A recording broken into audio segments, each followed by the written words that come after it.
Hello student, axis coaching centre में आप सभी का स्वागत है। आज हम पढ़ने वाले हैं प्रतिरोधों का समांतर क्रम संयोजन। अगले वीडियो में हमने श्रेणी क्रम संयोजन को पढ़ाया था। अब इस बार जो वीडियो बनेगा उसमें हमें समांतर क्रम संयोजन पढ़ना है। प्रतिरोधों का समांतर क्रम संयोजन किस प्रकार से होता है उसको हम समझेंगे, ठीक है।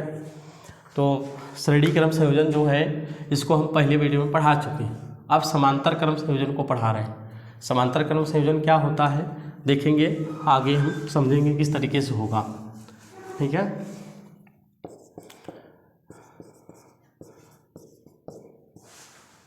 समांतर क्रम संयोजन, ठीक है। अच्छा, किसका समांतर क्रम संयोजन होता है? समांतर क्रम संयोजन प्रतिरोधों का समांतर क्रम संयोजन होता है। इसके चित्र के माध्यम से समझा जाएगा। इसमें भी 3 प्रतिरोध लेना है। श्रेणी क्रम में जैसे 3 प्रतिरोध लिया जाता था उसी प्रकार से इसमें भी हमको 3 प्रतिरोध को लेना पड़ता है। श्रेणी क्रम में भी जोड़े गए थे प्रतिरोध, लेकिन उनका और इनका जो जोड़ने का तरीका होता है वो अलग होता है। नीचे एक बैटरी लगा दिया जाएगा और कुंजी भी लगा देंगे। ये बन गया चित्र समांतर क्रम संयोजन का।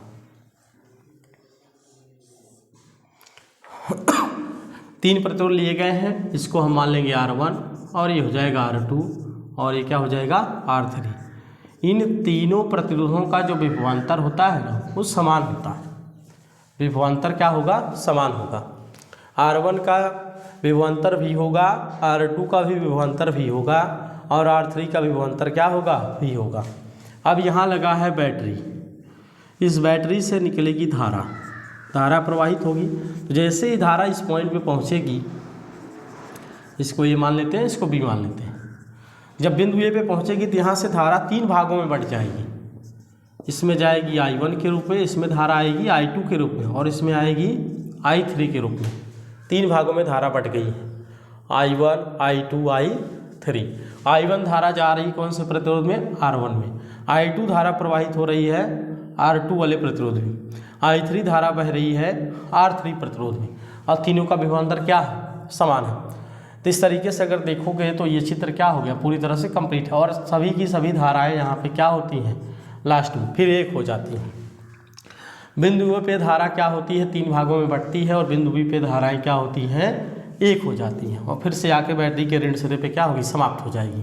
तो इस तरीके से ये पूरा चित्र बना हुआ कि परिभाषा कैसे होगी। हम इसमें मानते हैं समांतर क्रम संयोजन में कि सभी प्रतिरोधों का पहला सिरा, तुम्हें पता है कि प्रतिरोध में 2 सिरे होते हैं, पहला और दूसरा। पहला सिरा इधर और दूसरा इधर होगा। इसमें भी पहला और दूसरा, इसमें भी पहला और दूसरा।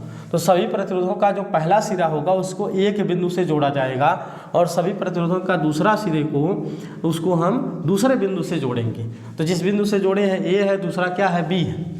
तो सभी प्रतिरोधों के पहले सिरे को बिंदु A से जोड़ा गया और सभी प्रतिरोधों के दूसरे सिरे को बिंदु B से जोड़ा गया है। और जो बिंदु A है उसको बैटरी के धन ध्रुव से जोड़ा जाएगा और जो बिंदु B है उसको बैटरी के ऋण ध्रुव से जोड़ा जाएगा। इस प्रकार से समांतर क्रम संयोजन का चित्र बन जाता है। और अगर देखें तो धारा यहाँ जो बैटरी लगी है यहाँ से धारा प्रवाहित होती है।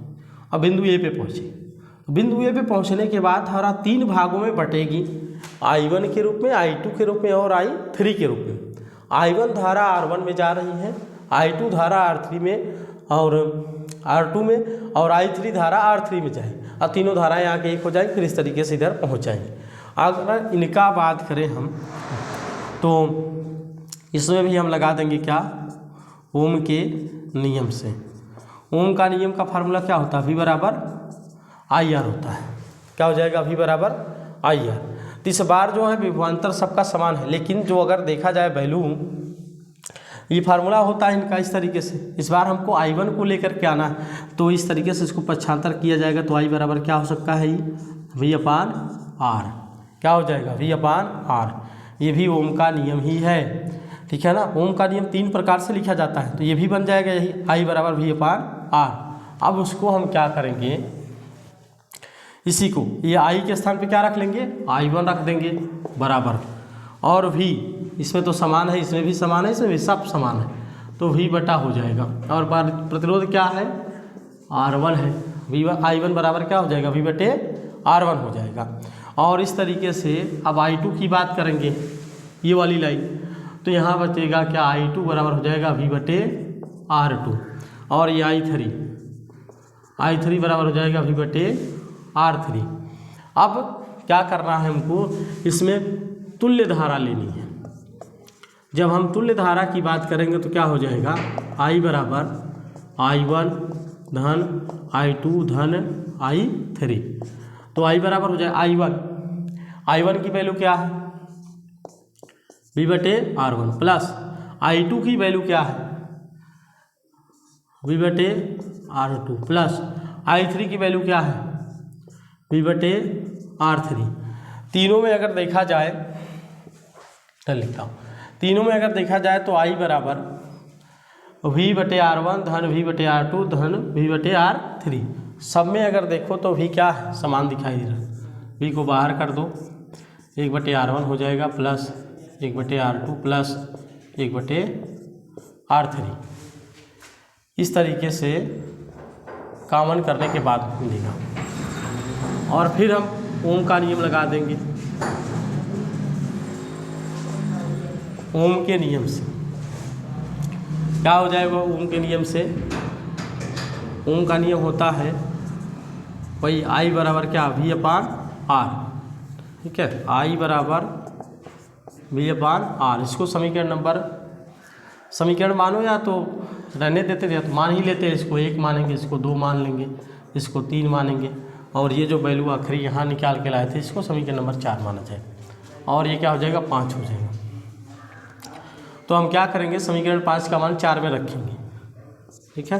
फिर से वही लिखा जाएगा, समीकरण 4 का मान, नहीं सॉरी 5 का मान, समीकरण 5 का मान समीकरण 4 में रखने पर, समीकरण 5 का मान समीकरण 4 में रखने पर, तो रखेंगे वैल्यू को, I के स्थान पे क्या रखोगे, V बटे R रख दोगे, फिर बराबर, अब इस समीकरण को रखो, 1 बटे R1 धन 1 बटे R2 धन 1 बटे R3। अब ये यहाँ से कैंसिल हो जाएगा, बचेगा क्या, 1 बटे R बराबर 1 बटे R1 धन 1 बटे R2 धन 1 बटे R3। ये प्रतिरोधों के समांतर क्रम संयोजन का सूत्र है, ठीक है ना। धन्यवाद, समझ में आ गया होगा।